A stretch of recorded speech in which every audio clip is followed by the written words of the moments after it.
Starting it all off is the second part of Barb Sweet's interview with Noah Davis-Power and Tree Walsh. In part one, Noah and Tree were very open when speaking of their thoughts and experiences of being gay and lesbian in Newfoundland, and in this segment, that candor continues, and then we expect viewers will find it insightful and perhaps even a bit shocking. They'll be right back after this break. And welcome back to my chat with Tree Walsh and Noah Davis-Power, and we're talking about living proud in St. John's and sharing some generational stories. So, welcome back. Great. Thank you. Now, I'm going to start and ask you, Noah, about your experiences in high school, and in the last episode you told us about being outed at 16 and how you were bullied, and I'd like to get some more specific about that story. So tell me exactly what happened. How were you bullied? Well, it really comes down to the same typical bullying. You're going to hear the word fag, queer, whatever they can come up with as derivatives of those. Fortunately for me, there was no physical bullying.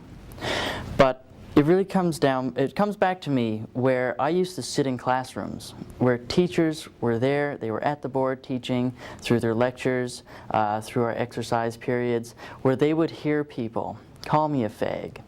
They would hear people call me a queer. They would hear people say very profane sexual acts that I could do because I was a fag, because I was a queer. My brothers, my two younger brothers, 16 or 17, almost 18, and 15, they faced more bullying than I ever did for me being gay. My middle brother was bullied every day throughout his junior high career, where he was verbally assaulted and viciously physically assaulted, where he was quiet, timid, perfect target. They perceived him as gay. My brothers, both of them, are comfortably straight, but because they are quieter, unlike so many today, they were targeted for being perceived as gay. So that's the attitude that still exists today. That's what I faced, my middle brother faced, and my youngest brother faced. All 2 years apart, we're still facing the same things, even though we're in completely different schools.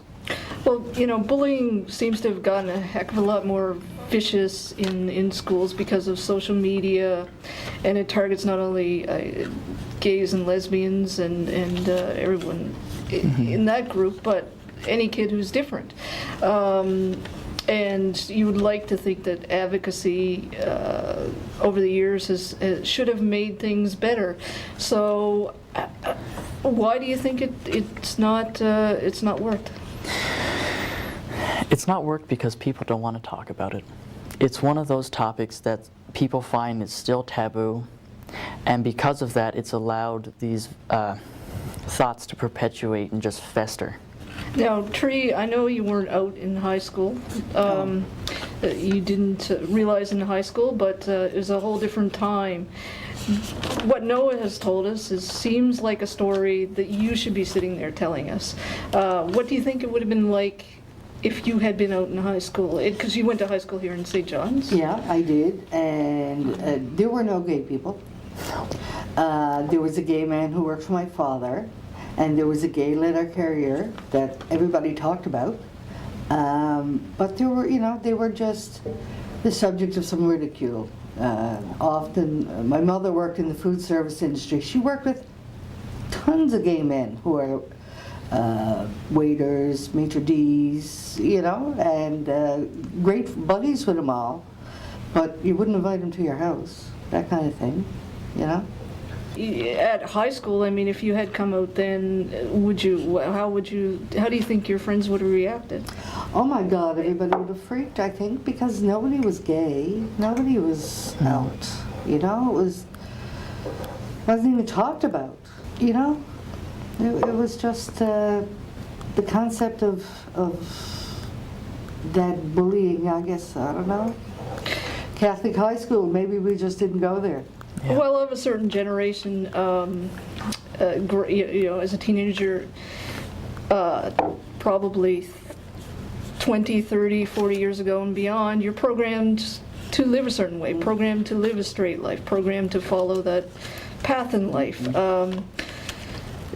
So most people, people didn't come out then, but you would think with all the, I guess, awareness in life, high school experiences should get better. You would think.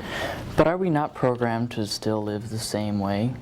You know, it comes down to such simple things. When a parent asks their son, so do you have a girlfriend yet? They don't say, are you going out with someone? They don't say, do you have a partner? They say, do you have a girlfriend? Similarly to their daughters, they say, do you have a boyfriend? You know, very rarely do you hear, so do you have a partner yet? And even when people ask me who don't know that I'm gay, they say, so do you have a girlfriend? My family asked it for years before they found out. What would you like to see change in St. John's? Obviously, a lot of things have changed, but a lot of things haven't necessarily gotten any better. I mean, if you're, you know, a young man at 19 saying you don't want to walk down the street holding hands with your boyfriend, you know, clearly single people have a hard time meeting people in the city because there's not a lot of places to go. What do you think needs to, or should, or would you like to see change? Because of my association with EGAL and my wonderful teachings from Sue Rose, it always comes back to education. Always, always, always. It starts at the root. When we're dealing with these young minds every day for 5 and 6 hours a day for 13 years, we really need to bring it back to the schools and teach people that being LGBT is okay. That being LGBT is the same as you being straight. That you are gay, you're not a gay. That people who are gay or lesbian, trans, or bi, that they're just like everybody else. You know, we have our partners, we have our boyfriends, our girlfriends, we have our family.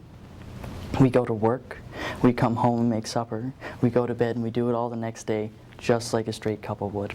But you would have thought by now they would see it as normal. I mean, we've had decades of this. We've had, you know, decades of that book, My Two Mommies or My Two Daddies. Two mommies. Yes, that's right. So why by now? Why by not your age have people gotten the point that there's no difference?